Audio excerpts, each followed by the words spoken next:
Hi there, my name's Derek, 50 Damage on Twitch. I've played a ton of Monster Hunter, and today we're talking about and explaining how guard works in Monster Hunter World. Monster attacks can be categorized into 5 types based on their requirements. Category 1 are unblockable attacks. These attacks cannot be blocked no matter what. Category 2 are blockable attacks with the guard up skill, sufficient stamina, and guard angle. Think of this as facing the attack, guard angle. Category 3 attacks are blockable with guard up and sufficient stamina.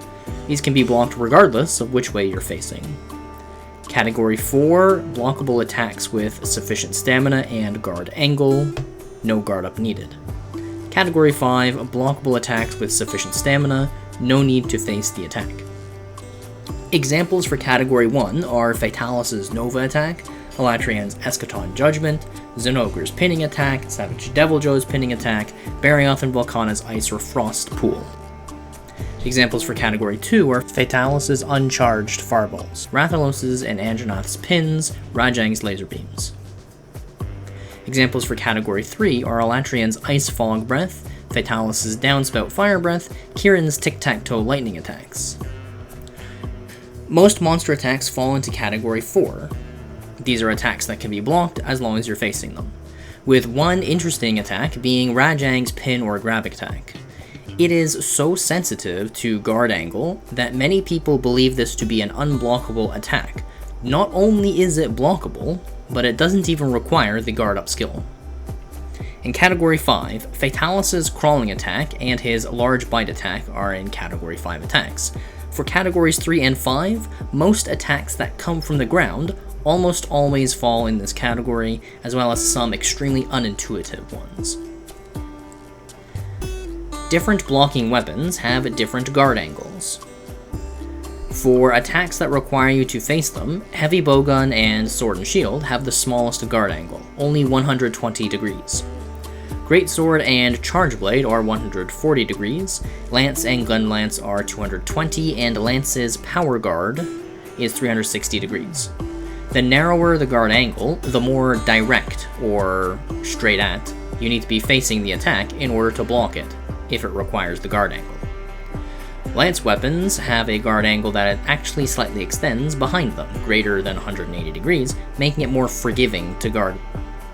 There's an interesting interaction with the direction you're facing and attacks that don't require guard angles, Category 3 and 5 from earlier. Such attacks can be blocked regardless of whether you face them or not, but they will always push your hunter straight back from the direction they are facing. Knowing this, a neat and interesting tactic can be used by turning your back to the source of the attack in order to get purposefully pushed towards the monster instead of away from them.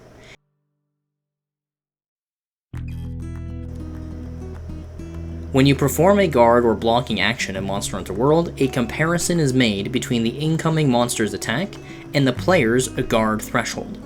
The result of this comparison determines if the attack is a small knockback, a medium knockback, or a large knockback. There are only 3 categories or 3 possibilities. Different blocking weapons have different animations for what a small, medium, and large knockback look like. For example, Lance doesn't move at all with a small knockback, but Sword and Shield will always be pushed back some distance. We can tell that both of these blocking actions are small knockbacks by comparing the stamina usage and damage taken. Small knockbacks use 10 stamina and have 100% damage reduction or no damage taken. Medium knockbacks use 25 stamina and have 90% damage reduction. Large knockbacks consume 40 stamina and have 80% damage reduction.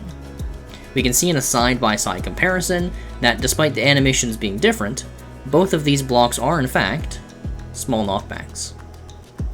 Charge Blade and Greatsword both lose sharpness according to this table based on the knockback experienced. Sword and Shield, Lance, and Gun Lance do not lose sharpness when blocking. Guard thresholds are the core mechanic governing blocking in Monster Hunter World.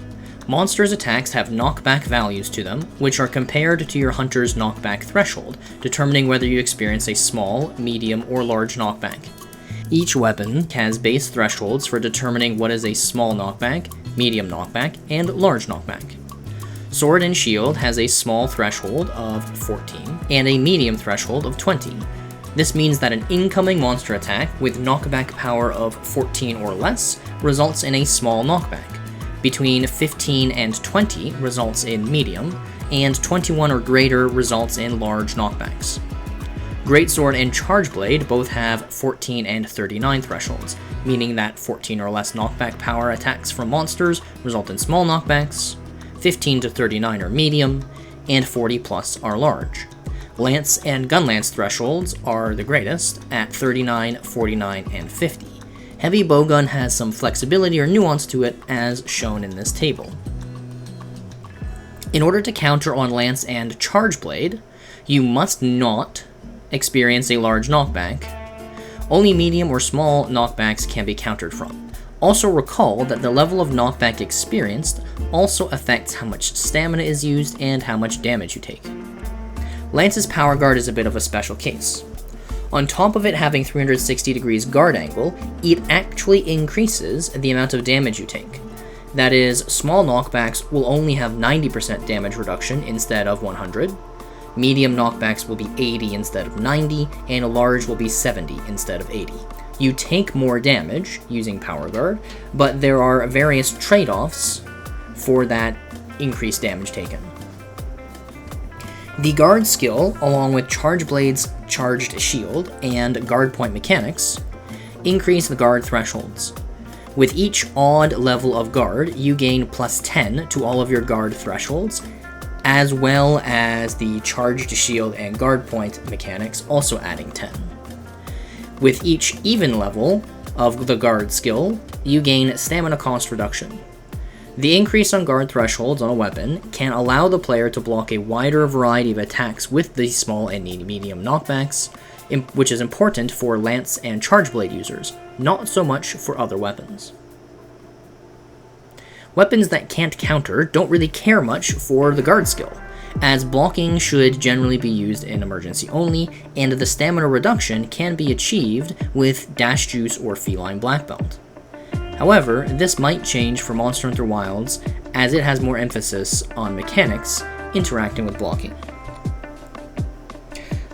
I hope this guard overview serves you well in the future. Consider subscribing for more upcoming videos, and feel free to drop by the stream to say hi. Until next time, Merlin the Cat and I say bye for now.